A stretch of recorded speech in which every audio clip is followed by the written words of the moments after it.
Welcome back to our channel Reaction on India.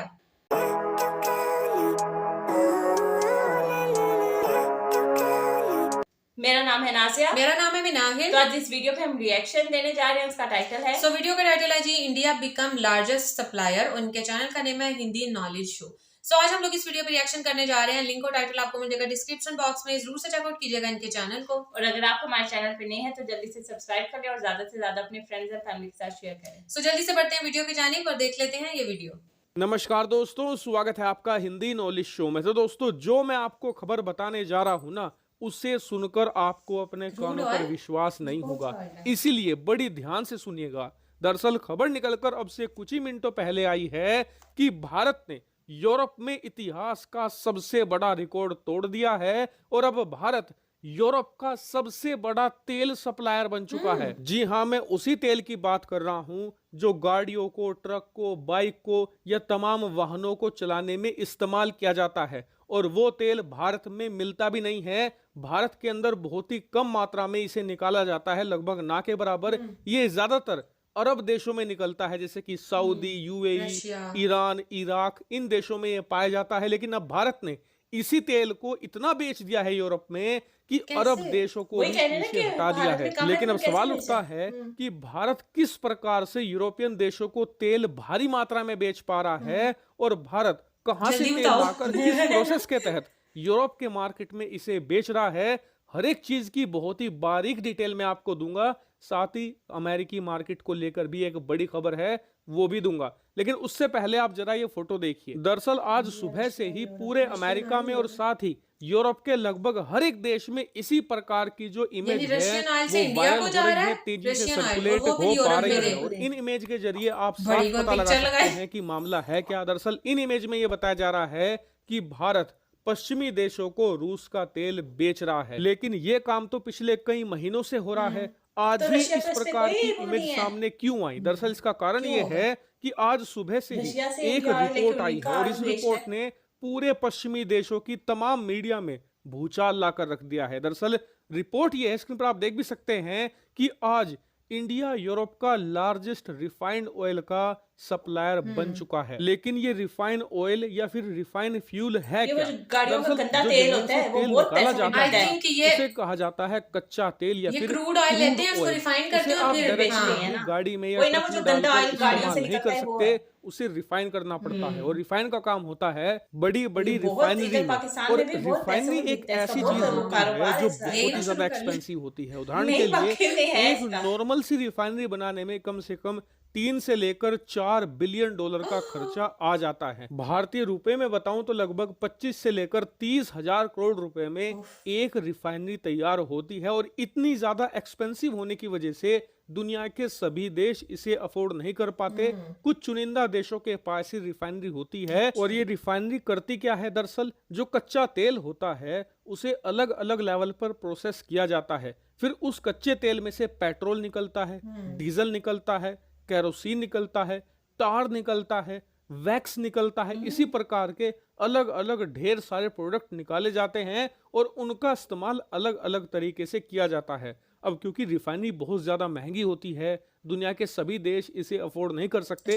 इसीलिए आपने देखा होगा कि दुनिया के जो ज्यादातर देश हैं वो क्रूड ऑयल नहीं खरीदते, कच्चा तेल नहीं खरीदते, वो रिफाइंड ऑयल खरीदते हैं। यानी कि अगर उन्हें डीजल चाहिए तो वो डीजल खरीद लेंगे, पेट्रोल चाहिए तो वो उस देश के पास जाएंगे जिसके पास रिफाइनरी हो और उससे डायरेक्टली अपनी जरूरत के जितने भी पेट्रोलियम प्रोडक्ट्स होते हैं वो खरीद लेते हैं। अब भारत अगर आप देखें तो एशिया में एक ऐसा देश है जिसके पास दुनिया की सबसे बड़ी रिफाइनरी मौजूद है, गुजरात में। लेकिन सिर्फ वो ही नहीं, भारत के अलग अलग हिस्सों में बहुत सारी अलग अलग रिफाइनरी भी मौजूद हैं और उनकी कैपेसिटी ये है कि वो दुनिया के तमाम देशों के सभी क्रूड ऑयल को रिफाइन कर सकती है। जैसे कि रशिया का जो तेल होता है उसे कहते हैं रशियन उराल, उसके लिए एक अलग प्रकार की रिफाइनरी की जरूरत पड़ती है और वो भारत के पास है उड़ीसा में। इसके अलावा जो अरब देशों का तेल होता है उसे कहते हैं ब्रेंट क्रूड, उसके लिए भी भारत के पास अलग से रिफाइनरी मौजूद है। सेम उसी प्रकार से तमाम प्रकार के तेलों के लिए हमारे पास अलग अलग रिफाइनरी मौजूद है और इसीलिए भारत रिफाइंड पेट्रोलियम प्रोडक्ट्स का एक बहुत ही बड़ा एक्सपोर्टर है और भारत इससे अच्छी खासी मोटी कमाई करता है। और ये कमाई तब से बढ़ चुकी है जब से रूस यूक्रेन युद्ध शुरू हुआ है, क्योंकि पश्चिमी देशों ने जो रूसी तेल है उस पर तो बैन लगा दिया, लेकिन बैन लगाने से जरूरत खत्म नहीं होती। यूरोप को तो तेल की जरूरत थी, इसीलिए ये अरब देशों के पास गए और इन्होंने भारी मात्रा में बहुत ही ज्यादा महंगा कच्चा तेल खरीदना शुरू कर दिया। लेकिन भारत ने इस मामले को एक अपॉर्चुनिटी की तरह देखा और इसका फायदा उठाने की कोशिश करी। भारत ने रूस का सस्ता कच्चा तेल खरीदना शुरू किया और उसे अपनी अलग अलग रिफाइनरी में प्रोसेस करना शुरू कर दिया और उससे फिर रिफाइंड प्रोडक्ट निकाले और उन्हें यूरोप में एक्सपोर्ट करना शुरू कर दिया। अब जो यूरोप के बायर थे उन्होंने देखा यार भारत से जो पेट्रोल आ रहा है, डीजल आ रहा है, अलग अलग प्रोडक्ट आ रहे हैं, वो अरब देशों के कच्चे तेल से बहुत सस्ते हैं और इसीलिए उन्होंने भारत से ये रिफाइंड फ्यूल खरीदने शुरू कर दिए। लेकिन आप जानकर हैरान होंगे कि यूरोप भारत के सस्ते रिफाइंड फ्यूल का इतना ज्यादा भूखा हो चुका है कि हमसे ये इतना फ्यूल खरीद रहे हैं कि पिछले महीने के एक्सपोर्ट आंकड़े के हिसाब से भारत यूरोप का नंबर 1 रिफाइंड फ्यूल एक्सपोर्टर बन चुका है। वहीं कैपलर जिन्होंने ये पूरी रिपोर्ट तैयार करी है, उनके आंकड़े के अनुसार आने वाले समय में ये और ज्यादा तेजी से बढ़ेगा और एक टाइम पर आकर 3,60,000 बैरल प्रतिदिन का रिकॉर्ड भी तोड़ देगा। यानी कि भारत का जो एक्सपोर्ट है पश्चिमी देशों में ये और तेजी से बढ़ेगा। और सबसे खास बात, अमेरिकी तेल मार्केट जहां पर भारत ने बहुत ही लेट एक्सपोर्ट करना शुरू किया है, वहां पर भी भारत का एक्सपोर्ट तेजी से पेस पकड़ रहा है। और कैपलर के अनुसार अगर वहां भी भारत का एक्सपोर्ट इसी रफ्तार से आगे बढ़ता रहा तो वो दिन ज्यादा दूर नहीं जब भारत अमेरिका के अंदर सबसे बड़ा रिफाइंड फ्यूल एक्सपोर्टर बनकर उभरेगा। हालांकि भारत के लिए तो ये बड़ी खुशखबरी है, लेकिन आप में से कई लोग चिंतित हो सकते हो कि यार इस खबर पर पश्चिमी देशों में खूब हल्ला कट रहा है, कहीं ये मीडिया हमारा एक्सपोर्ट बंद तो नहीं करवा देंगे। तो देखिए ऐसा कुछ भी नहीं होने वाला। ये लोग तो रूस यूक्रेन युद्ध के 1 महीने बाद से ही हल्ला काटना शुरू हो चुके थे, लेकिन तब से लेकर ये अब तक भारत को रोक नहीं पाएंगे। भारत का एक्सपोर्ट दिन दोगुनी रात चौगुनी रफ्तार से बढ़ रहा है और ऐसे ही बढ़ता रहेगा। हालांकि इस मामले पर मैं आपको चाहे अच्छी हो चाहे बुरी हो हर प्रकार की अपडेट देता रहूंगा। आप लोग चैनल को सब्सक्राइब करके रखना। फिलहाल इस वीडियो में इतना ही। Thank you very much for watching video.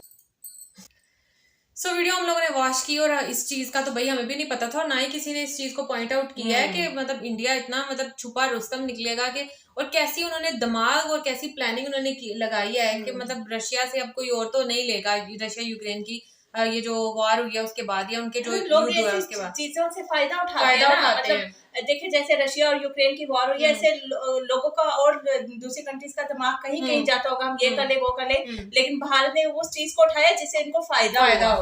और मतलब कितना अभी मतलब 3 lakh plus barrel per day के हिसाब से आगे आगे इनकी जो है वो सेल होगी या आप ये कह लो कि एक्सपोर्ट होगी। तो मैं अच्छा जब मैं वीडियो देख रही थी ना तो मेरे दिमाग में पता क्या चल रहा था, मेरे दिमाग में चल रहा था कि पाकिस्तान और इंडिया के हालात बेहतर होते तो हम लोग भी इंडिया से ये खरीदते तो हमें कितना ये सस्ता पड़ता। बहुत सस्ता हमें मतलब पेट्रोल अभी है ना सस्ता होता।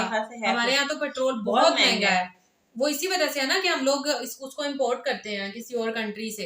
तो मतलब अगर हम हमारा मतलब बिल्कुल नेबर कंट्री है, अगर यहाँ से हम लोग इम्पोर्ट करते तो हमें कितना सस्ता पड़ता। यार मैं तो यार हमें और फैन हो गई सस्ता पड़ता, फैन हो गई यार ये इस माइंड को देखने के बाद मैं वाकई यार ये सोच जिसकी भी ये सोच होगी, जाहिर बात है मोदी जी की तो होगी, लेकिन जाहिर उनकी आगे एक टीम है उसकी ये सोच होगी कि जब यूक्रेन और रशिया की जंग हो रही है तो ऑयल का उन्होंने ये सोचा होगा कि मतलब ये पहले से भी रहे थे ना। हाँ, लेकिन उस टाइम इनको ज्यादा बेनिफिट होना शुरू हुआ ना कि बाहर की जो यूरोपियन कंट्रीज थी वो उन्होंने उस टाइम से जो है वो ज्यादा इनसे ऑयल जो है वो लेना शुरू किया। और ये मेहनती काम करते हैं, बहुत मेहनती। और ये जो रिफाइंड वाला कह रहे हैं हर तरह का ये मतलब पेट्रोल भी डीजल डिफरेंट तरह के रिफाइन है इनके मतलब डिफरेंट कंट्रीज में जिस तरह का क्रूड ऑयल होता है उसको रिफाइन करने के अलग-अलग मशीनरी है। तो हम तो बहुत इस चीज से बहुत ज्यादा इम्प्रेस हुए हैं और एक बंदा हैरत में नहीं चला जाता कि वो वाली चीज थी। शौक में हम अभी तक भी कि मतलब यहाँ तक भी माइंड जा सकता है किसी मुल्क का, मतलब कोई तरक्की की जो है ना वो तरक्की का जाने नहीं देते उसको। हाँ बिल्कुल कोई स्टेप मतलब उन्होंने जाना है ये मतलब जैसे ये स्टेयर्स लगी हुई है, उन्होंने जाना है सबसे ऊपर वाली स्टेयर पे, लेकिन कोई भी स्टेप वो मिस नहीं करते हैं कि ना ही तो जंप करते हैं, हाँ, ना ही कोई स्टेप मिस करते हैं, शॉर्टकट नहीं लेते कि शॉर्टकट से जो है वो नुकसान ही होता है, उसको प्रॉपर तरीके से करते हैं। और यार जैसे वो देखो लिथियम भी इनका कितना बड़ा इनको निकला हाथ लगा। और मैं तो भी यही, मैंने आपसे बात भी की कि अब तो ये पेट्रोल जैसे हम जो है वो सऊदीया वाले से लेते हैं ना पेट्रोल, क्योंकि सऊदीया में वो सबसे ज्यादा पेट्रोल है, तो ये तो नहीं लेते होंगे और पेट्रोल वहां पे इसीलिए शायद सस्ता भी हो सकता है ना। बहुत मतलब एक यही चीज रह गई थी, है ना, पेट्रोल के बारे में भी पता चल गया। वाकई पेट्रोल, डीजल, वैक्स और पता नहीं क्या क्या चीजें थी जो उन्होंने काउंट करवाई है कि उस ऑयल को आप रिफाइन करके जो है उसमें से चीजें निकल सकती हैं।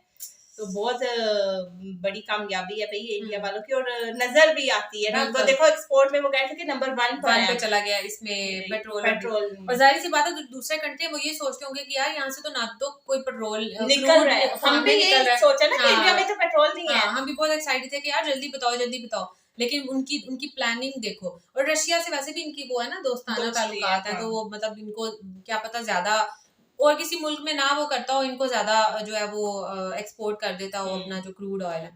तो खैर बहुत ही जबरदस्त लगी वीडियो, बहुत ही अच्छी इनकी काविश और मेहनती काविश है। जाहिर सी बात है पहले इन्वेस्टमेंट बहुत करनी पड़ती है इस तरह की चीजों में, बहुत ज्यादा महंगा होता है, इसको रिफाइन करना कोई आसान बात नहीं है, इसके ऊपर बहुत ज्यादा लागत जो है वो खर्च होती है। बिल्कुल ऐसे ही। सो खैर ये था हमारा आज का रिएक्शन इस वीडियो के ऊपर। अगर आपको हमारा रिएक्शन अच्छा लगा है तो वीडियो को लाइक कर दें, और जो लोग चैनल पे नए हैं वो जल्दी से चैनल को सब्सक्राइब कर दें। तो मिलते हैं आपसे नेक्स्ट रिएक्शन वीडियो के साथ, तब तक हमें दें इजाजत। अल्लाह हाफिज़।